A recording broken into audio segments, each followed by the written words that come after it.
Hello friends, আমরা সবাই জানি যে দিল্লির মুখ্যমন্ত্রী অরবিন্দ কেজরিওয়াল সাহেবকে এনফোর্সমেন্ট ডাইরেক্টরেট গ্রেপ্তার করেছে এবং কয়েকদিনের জিম্মায় নিয়েছে। Question May arises, can a chief minister run govt from jail? And another question arises that can lieutenant governor seek president rule in Delhi? These are the relevant question. For giving replies of this relevant question, I have to elaborate a law, that is the Representation of People Act 1951. In this act, there is no any specific provision for tendering resignation of a chief minister after his immediate arrest, but in that law, provision is there for tendering resignation after his conviction.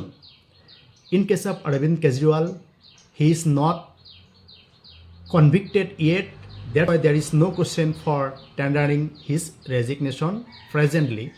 That's why Arvind Kejriwal is able to run his government from jail.